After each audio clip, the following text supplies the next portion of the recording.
your mind has to seek discomfort. It has to seek these difficult tasks. You have to enjoy it. And you have to figure out a way to make your mind enjoy those things. And some people it comes easy and some people it doesn't. Some people it takes a long time. I always tell people the best thing you could ever do is force yourself to a schedule. Just write it down. Like today I have to do an hour on the treadmill. I have to do an hour, no matter what. Even if you're going walking on it, you're doing an hour on a treadmill. The next time you're going to do it, okay, you did an hour and this is the amount of miles you got in. Next time you're going to, add 3 miles. Put an extra 3 miles in that 1 hour. And just keep doing things like that. Write down, today I'm going to do 100 push-ups, and I'm going to do 100 sit-ups, and I'm going to do 100 chin-ups. That's today. And then force yourself to adhere to a schedule. Make a Monday, Wednesday, Friday workout schedule. Give yourself some time off, Like don't even crush yourself to the point where you can't do it. Make it so that you really appreciate those Tuesdays and Thursdays. But on Monday, Wednesday, and Friday, you're going to get after it, and this is what you're going to do. Most people just try to go work out. And you're kind of aimless, and you show up, and you pick up the jump rope, and you jump a little rope, maybe you hit the heavy bag a little bit, maybe you do some curls, but you don't really have an aim. That's why people like to hire trainers, because a trainer will tell you what to do. Well, you can tell yourself what to do. If you don't have money for a trainer, you don't even have to have fucking equipment. With bodyweight squats, sit-ups, chin-ups, push-ups, you could give yourself a brutal full bodyweight workout. And you can find these for free on YouTube. There's a ton of them. There's a ton of these bodyweight workouts you could do. Just force yourself. Write it down. Monday, Wednesday, and Friday, I'm going to do 100 push-ups. I'm going to do 100 chin-ups. I'm going to do 100 sit-ups. Even if it takes me all the day. Even if I have to do 10 and 10 and 10 and keep going all day, just that's what you do. Do 10 push-ups, take a break for 20 minutes, do another 10. But get those 100 in. I don't believe in half-assing things. This life is short. If you get into something, get into it. And if you're not into it, don't be into it. And I think that insanity and greatness are next door neighbors, and they borrow each other's sugar. That's my, that's what I've always said. There's something about mastery, like true mastery, that requires you to shut off massive areas of your life. There's a lot of people that are scared of their ability to do something that's difficult. I don't know if I could force myself to be disciplined. I don't know if I could force myself to take that kind of action. Well, if you do force yourself to take that kind of action, you don't have that question anymore. That question, I don't know if I can do it. Well, you're doing it. So you obviously do it. Can you do it tomorrow? You did it today. Or can you do it tomorrow? Just do it. You get so much more benefit out of a struggle that you choose to embark in versus a struggle that life throws upon you. Get out there and go and do something. Just go. And then in the middle of doing it, it'll become easy. Even if it's not easy, even if it's hard, it's easier than not doing it and wishing that you had done it. Oftentimes people confuse discipline with focus. And this is why that's important. There are things that some people can excel at because they're focused on them and because they're drawn to it and they have an incredible passion for it. Versus, like, you tell a guy, like, hey, you're going to study to be an electrical engineer. And it's like, I don't want to be a fucking electrical engineer. Well, you got to have discipline. And so they don't have the drive, and they don't get excited about it, and they don't do. But if you tell that guy, whatever, you're going to be a golfer, and he loves golf, and he's practicing every day, and he becomes a professional golfer. And you say, well, I thought that guy didn't have any discipline. Well, it's not that he didn't have any discipline. He's just not interested in that other thing. I was never a disciplined kid, but I would find things that I loved, and I was obsessed. And I always felt embarrassed by it because people would say, oh, your son, like to my mom, your son is so disciplined. And she'd be like, my son's fucking crazy. Like, he's not disciplined. He finds these things, and that's all he does all day long. Like, it's not really discipline because he doesn't clean his room. He's fucking lazy. There's all sorts of shit he's supposed to do. I never did my homework. There's all the, but if I had a thing that I was into, I was obsessed. You were crazy about it. But it would bother me that I didn't really have discipline. Like, if I had jobs that I had to do, I didn't do a good job at them, like construction jobs that I had. But when it came to martial arts... How did you find those things, though? How did you find those things? Did you stumble upon them? I just got lucky. Martial arts, I just got lucky. And it clicked with me, like, almost immediately. I became obsessed, and I wanted to excel at it. And so I was just doing it all day long. And I think the more you choose to embark in these struggles, these especially physical and mental struggles, because I consider both martial arts, yoga, and actually even trail running, I consider the mental struggles as much as physical struggles. Like, because I could stop anytime I want. I'm halfway up the hill, I can go, fuck this. So I'm walking the rest of the way. Yeah. Call my dog over, put him on the leash. I'm like, we're walking, buddy. You know? But, or you could say, no, this is what I'm doing today. I have a very clear plan in front of me. My plan is we're doing 4 miles today. This is where we start. This is where we end. This is what we're doing. Sometimes when things are really hard to do, you think, oh my God, I gotta stop doing this. But once you do it and you complete it, you have a satisfaction, this sense of satisfaction that you did something really difficult that is irreplaceable. And some kids never get that, and they just stay fat and stupid their whole life. Right. And some kids, they get these little lessons, and then they realize, like, you can push yourself and you can get somewhere. You know, some kids get real lucky and they get involved in sports or martial arts early, and one of the best benefits of sports is you realize that through hard work you get improvement, through improvement you get success, through success you get that big dopamine rush, you get that good confidence, feeling, right? You get confidence, you get this you knowledge. You get the girl. Yeah, you get, sometimes, I didn't, but you get this knowledge that you can do something that's difficult and you can overcome, even though it feels like you can't. You're gonna have days where you suck, but those days are so motivational. I mean, that's the bright side of tragedy. So when you come through it, you really will have an appreciation for the moments without tragedy. You don't really feel it unless unless life burns you. You don't really feel it. It's one of the things that I tell people all the time, because a lot of people have a hard time defining themselves. They define themselves by failure because they failed. But I'm like, you're not your failures, you're you. Okay, your life is a series of lessons you've learned. Now, if you just dwell on the failures, like that's not healthy. It's not smart, and it's not empowering. What you got to do is look at those failures and go, well, now you know what not to do. But you're not that. You're you. You know, you could have done the stupidest shit ever, but it's not you. That's not you. You're a different thing. You're the being that's experiencing all these failures. And if you know that they're fuck-ups, then you've learned, okay? If you repeat them over and over again, well, then I can't talk to you. You know, if you keep going back and doing the same stupid shit over and over again, well, you got a deeper issue. You know, I don't know what it is, but I don't have the time. Building up that ability to endure things, that's also a very important mechanism that you could apply to everyday life. Like that, the mechanism of understanding how to endure.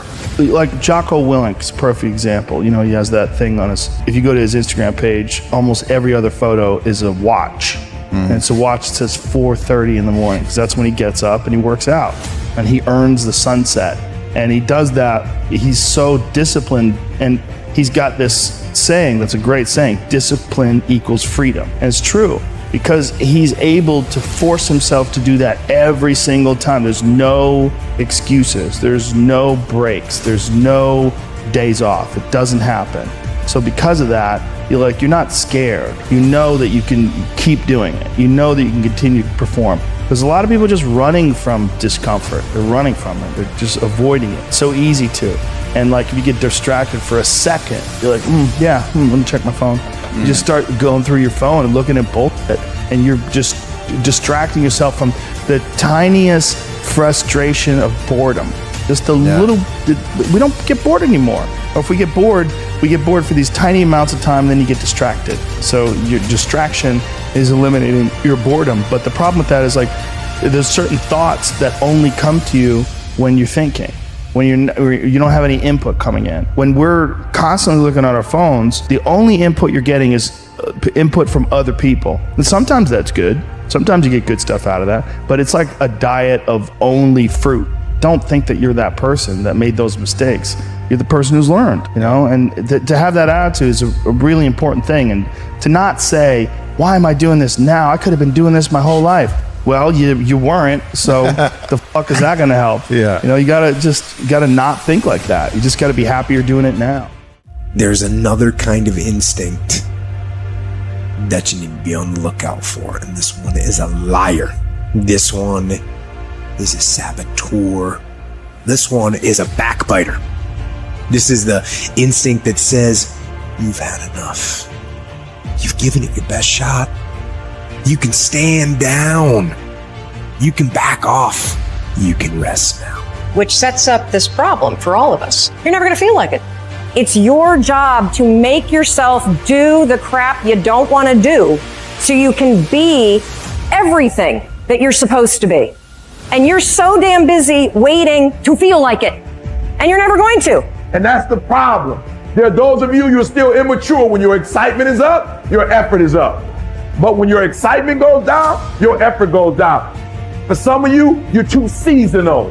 When you're excited, man, you coming to work the first week, the first month, the first 3 months when you got that job, you were excited, and so you was putting forth effort. You on blade. Now you got comfortable, and you're not excited no more. And guess what happened? Your effort has gone down. So do me a favor, get off of that feeling stuff. Get off your excitement.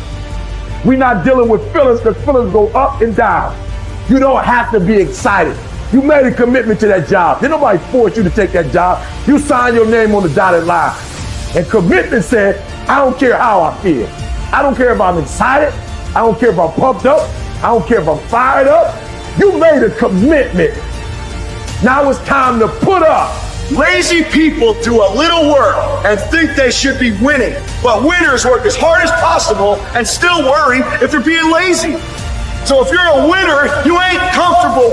Every day I get up and give everything I got to everything I'm a part of simply because this is who I am. Like the only thing I need every day of my life is 86,400 seconds. That's it. Like I don't need some reward. Like the only thing I need is breath in my body and I'm flat out going, get it. A person with passion always stands out.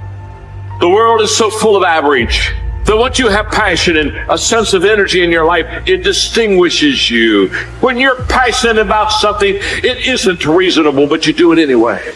Passion will take you where nothing else will ever take you. It'll give you that decided edge. It'll help you to stand out. When you want to become a diamond, your whole attitude change, your whole mindset, your thinking, your relationships, the decisions that you make, how you spend your time, your energy, all of it changes. See, this is something that you can't be in this business. This business has to be in you.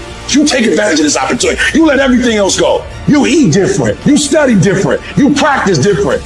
You don't belong at the bottom, and it's time for you to get your butt from down there. It's time for you to stop being comfortable at the bottom. Get your butt up and get to where you're supposed to be. You are a royal priesthood. Get where you belong. Do what you're supposed to do.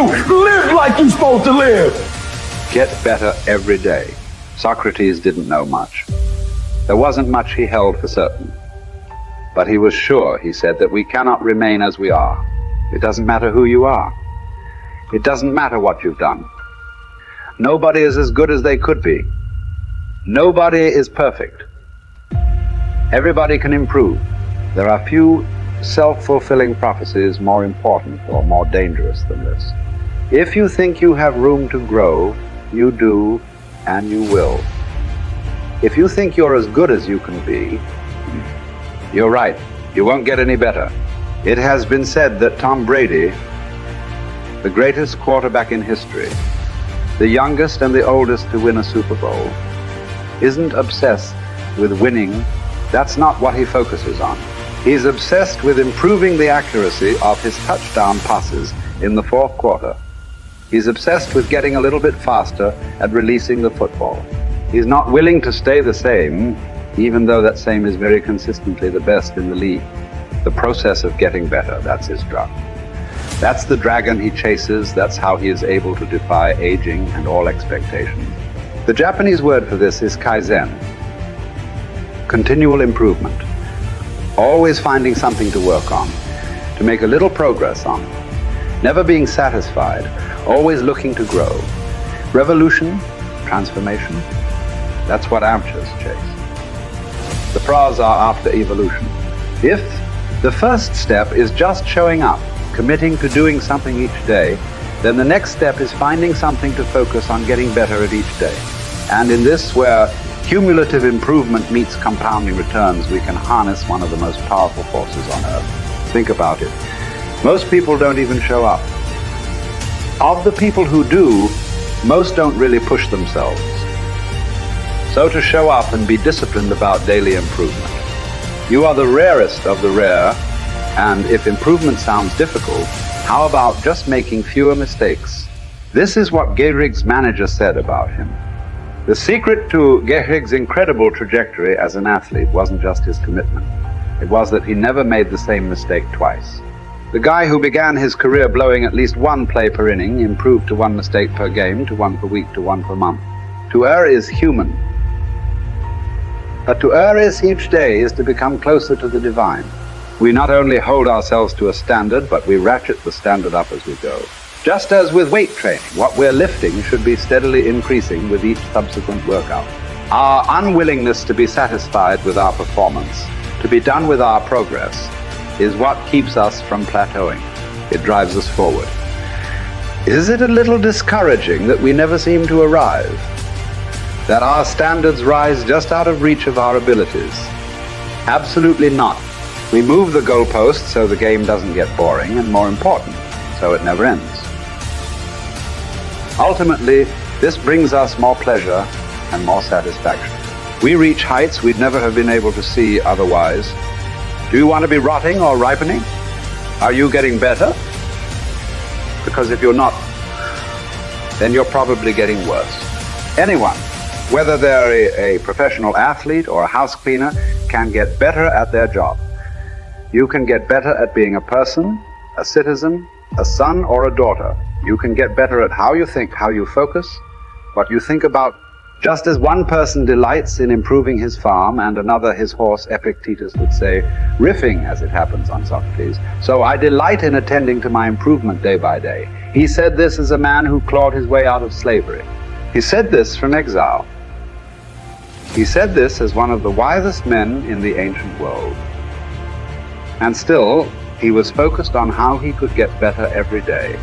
In every way, one can imagine that for Epictetus, this discipline would have been extremely helpful in those dark times, because it gave him something to focus on, something only he controlled, not his master, not society, not his station in life. But this discipline is also helpful in the good times too, preventing one from getting too cocky or complacent. It doesn't matter what the scoreboard says, or the bank balance, or the sales figures, or the headlines. You know whether you're getting better or worse, whether you're making progress day to day.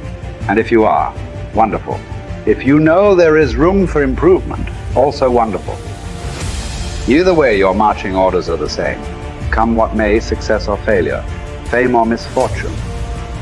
A focus on progress lets us look ourselves in the mirror with pride and ignore all the commotion in the background. It's the journey of a lifetime. In fact, that's the way to think about all of this. How much progress could you make if you made just a little each day over the course of an entire life? What might this journey look like? Where might it lead if each bit of progress you made presented both the opportunity and the obligation to make a little more progress, and you seized those opportunities, you lived up to those obligations each and every time? Will you choose to take this journey? Will you continue on, even when you've reached further than you ever thought you could go? Or will you stop there?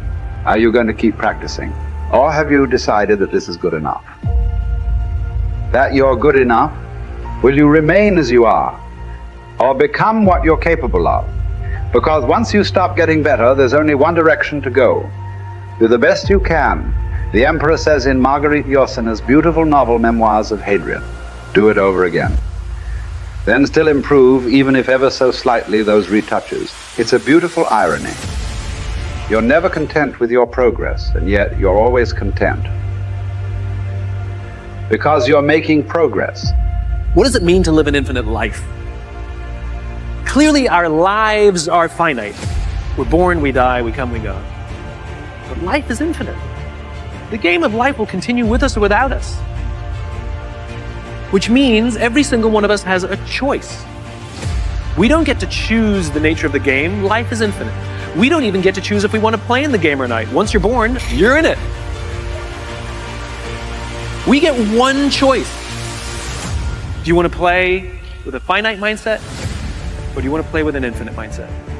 To play with a finite mindset means waking up every day and say, I'm going to be the best, I'm going to be better than everybody else, I'm going to accumulate more power, more responsibility, more money, whatever it is, whatever your metric is, I'm going to get more than anybody else. Me. And when you die, You take none of it with you. Or we can choose to live our lives with an infinite mindset, which means I'm going to leave this world, this school, in better shape than I found it. It means I'm going to devote my life to see that those around me rise. And we know that we're living with an infinite mindset because our obsession is seeing that we have an impact on the lives of the people around us. We've all had teachers, and some of you are those teachers, where 20 or 30 years from now, I can go to one of your students and say, you're a remarkable human being, you've accomplished so much in your life. How did you become the person you are today? And they will tell me your name. We all remember the teacher who believed in us. We all remember the teacher who had our backs. We all remember the teacher who saw something in us that nobody else saw. We've forgotten all the others, but we remember those couple. And that's what it means to live with an infinite mindset. It means we divert ourselves to that mindset for everyone in our lives. That other teachers will say that about us. Other principals will say that about us. Other students will say that about us. Our friends will say that about us. I am who I am today because of you, and I will commit to live the same life that you taught me how to live. And you will literally live on beyond your own lifestyle, your own lifetime. That when you're gone, others will carry your work for you. This is what it means to live an infinite life, and it is just a choice. Nobody changes until they change their energy. When you change your energy, you change your life. It's the way it is. When you stop using your enemy to reaffirm your addiction to hatred, when you stop using your best friend to reaffirm your addiction to suffering, when you stop using your Facebook to reaffirm your addiction to insecurity, when you stop that whole process and you start going inward and you're no longer relying on those outer things to create those emotions, and you start creating those inner emotional states,